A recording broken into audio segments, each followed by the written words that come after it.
Instead of protecting its transformative star, the league's leadership ignores the relentless targeting of Ms. Clark, treating its greatest asset as if she were a PR headache. That approach could turn into a legal liability for the WNBA. The WNBA's top brass is sweating bullets, and not because of the game clock. A U.S. federal probe is now zeroing in on Commissioner Kathy Engelbert, and the spotlight is all about one player, Caitlin Clark. The message from Washington is clear. The days of ignoring blatant hits, shoves, and dangerous play are over. It started with a series of on-court incidents so obvious that even casual fans could see the pattern. Kennedy Carter blindsiding Clark during a dead ball. Diamond DeShields lowering her shoulder like she was lining up a tackle.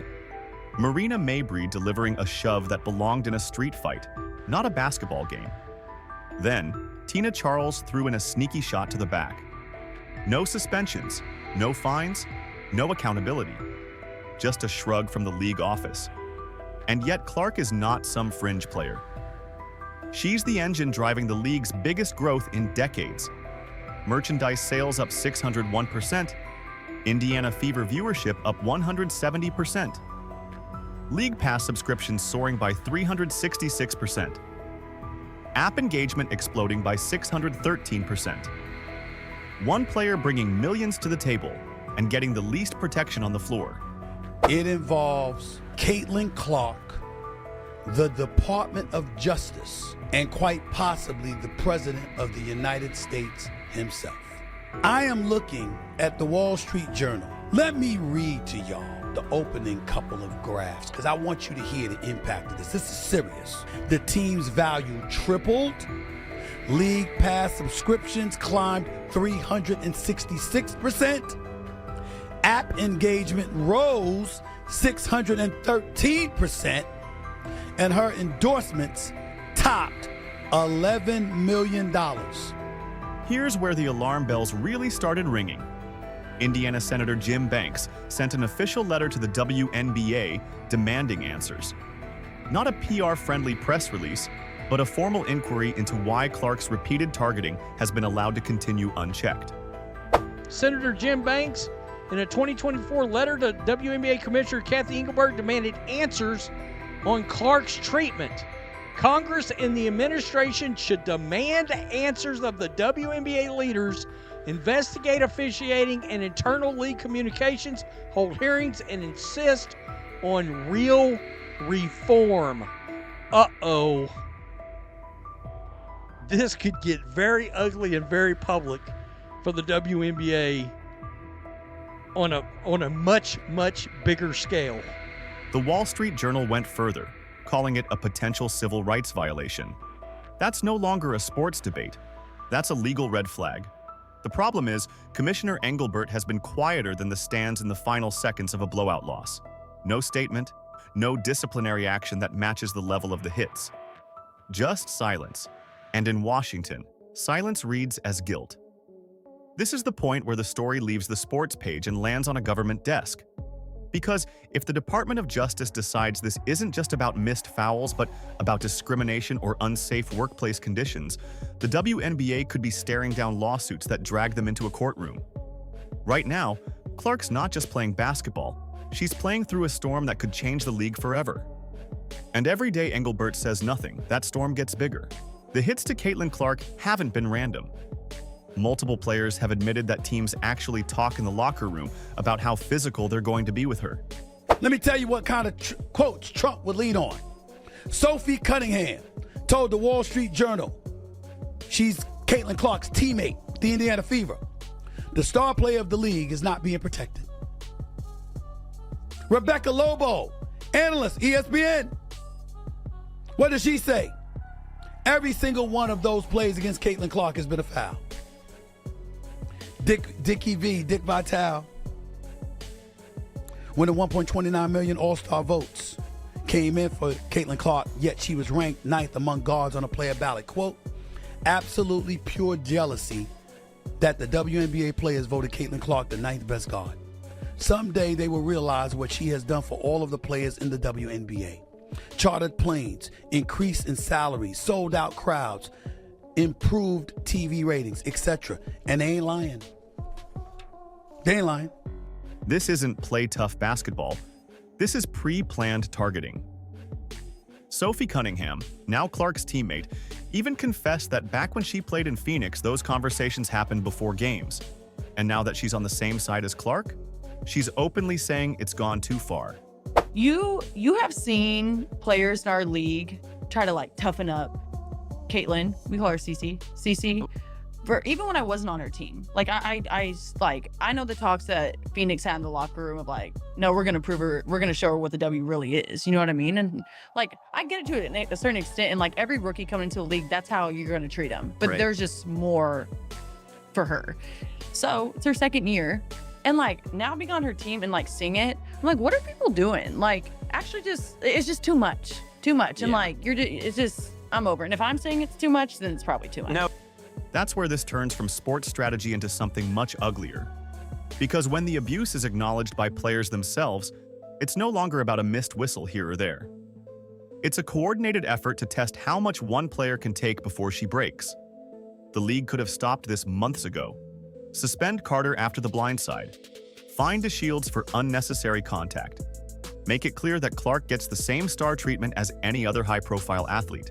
Instead, they've done the exact opposite. Nobody gets knocked to the floor and grabbed and mugged and just craziness. Nobody gets treated or handled the way that Caitlin Clark does. Now, we go up to New York City. They got articles like this coming out. Let's take a look. The WNBA and Caitlin Clark's civil rights. If the league won't act to protect its superstar from a hostile environment, the government should do so. Now, pause right there. I don't know if you guys remember when Lexi Brown started her podcast, and she said that last season for the rookies, it was a very hostile environment. It just felt different. And this year's rookies have it much better than last year's rookies. So she confirmed that already. We got a player confirming it's been a hostile environment. The WNBA has sent a message, not to protect Clark, but to protect the players targeting her. Meanwhile, Clark keeps showing up, selling out arenas, moving games to bigger venues, and breaking records in ticket sales. Fans are traveling across the country spending hundreds of dollars to watch her play. Yet they're forced to watch her take elbows, forearms, and blindsides while the league pretends it's all part of the game. But here's where the stakes get even higher. Sports betting. Millions are wagered on these games, and Clark's presence can swing betting lines. Are referees gambling? I want answers to that. Are the players gambling? I want answers to that. In a professional league where the players get paid less than all the other professional leagues, a professional league where the referees get paid less than all the other professional leagues, this is where the money is, folks. Nobody's been paying attention to the WNBA for the last 20 plus years. If they want to gamble underneath the table, this is the league to do it at. They need to get ahead of this, and they need to put all questions of conspiracy to bed. And if there is conspiracy, bring it out to the light and make punishments and swing the axe where the axe needs to be swung. If officials are ignoring obvious fouls on the league's top draw, it's not just bad optics. It's a direct hit to game integrity. And when money gets involved, the government doesn't just watch, they act. That's why this is no longer just a WNBA problem. This is a legal and financial liability on a national stage. The federal probe isn't just about Clark getting hit. It's about whether the league's silence is enabling a toxic, unsafe, and potentially discriminatory environment, one that could cost them millions in court. WNBA, you've been forewarned. You gotta address this. Kill this noise now. Make sure you do what you gotta do.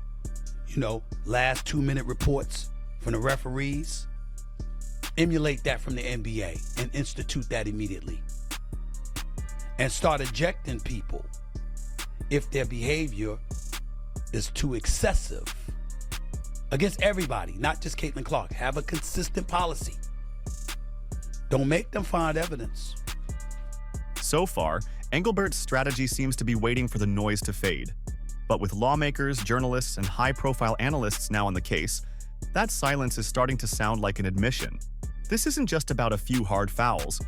It's about the culture the WNBA has allowed to grow around Caitlin Clark. Some players aren't just hitting her on the court. They're posting cryptic tweets, liking shady posts, and treating her popularity as a reason to rough her up. That's not competitiveness, that's resentment. This is where the league's image really starts to crack. Because instead of focusing on basketball, the conversation is now about whether Clark will leave a game in a highlight reel or on a stretcher. Even new fans drawn in by her are asking the same question. Why isn't the league protecting its biggest star? And the numbers prove she's more than just a good player. She's a game changer. Since Clark joined, Indiana Fever's team value has tripled, WNBA attendance has spiked, TV ratings are up across the board, and yet, every game she plays carries the risk of an injury that could derail all of it in seconds. The WNBA has arrived. Caitlin Clark's gotten really good really fast. It's like the end of year 1 for Michael Jordan or year 3 for Michael Jordan. She's gotten really good really fast. And you got to put a body on her or you got to double team her or she's going to embarrass you. She's shooting 33-footers. And what happened last night's a byproduct of that. This is what happened to MJ. She's number 1 and 2 in every offensive stat. She's hitting more threes this season than Steph Curry did in his first MVP season, and her game embarrasses you. Former players have warned about this kind of culture before. Candace Wiggins spoke about being bullied out of the league for being straight. Now, some believe Clark is being singled out for being white, straight, and extremely marketable. That's not just an opinion. That opens the door to discrimination claims. And when civil rights law gets mentioned in the same sentence as your league, you're in serious trouble. The dangerous part for the WNBA is that there's already enough evidence stacking up. Video footage of off-ball hits, multiple public statements from teammates and analysts confirming the targeting, and a track record of 0 meaningful penalties. If this lands in court, discovery could reveal internal emails and messages that the league would rather the public never sees. Instead of making a bold statement that the WNBA values safety and fairness, Engelbert is still on mute. No press conference. No public defense of Clark. And that silence has now created a vacuum where politicians, media figures, and lawyers are filling in the narrative for her. The longer this drags on, the more it stops being a basketball story and becomes a federal case. And when that happens, the league won't just be battling bad press. They'll be battling in front of a judge. The WNBA had every chance to fix this before it reached the halls of Congress. They could have handed out suspensions. They could have issued fines. They could have told referees to call the games tighter when Clark was clearly being targeted. Instead, they went with the "let's wait it out" plan. And now, the wait is over. This is the moment where the league's choices catch up to them, because now, every uncalled foul, every clip of Clark taking a hit without a whistle, and every comment from players admitting the physical targeting is going to be part of an official investigation. The evidence isn't disappearing, it's multiplying. And it's not just about Clark's career, it's about the credibility of the WNBA as a professional sports league. Imagine if the NBA let teams body check Steph Curry every night without consequences. The outrage would be instant, the penalties swift. Yet somehow, the WNBA thinks it can ignore the same issue and still claim it's protecting the integrity of the game. The financial stakes are enormous. Clark isn't just a player.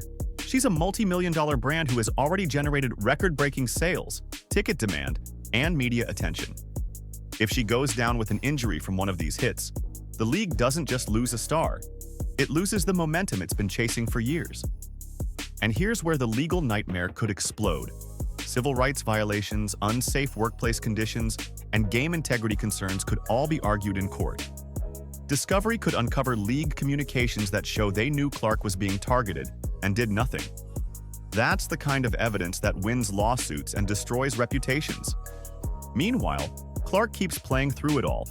She's still putting up numbers, still leading her team, still showing up for the fans who travel and pay top dollar to watch her play. She's doing her job. But the question now is whether the WNBA is willing to do theirs. Because if they don't, they won't just be answering to the media or to angry fans. They'll be answering to federal investigators, lawyers, and potentially a judge.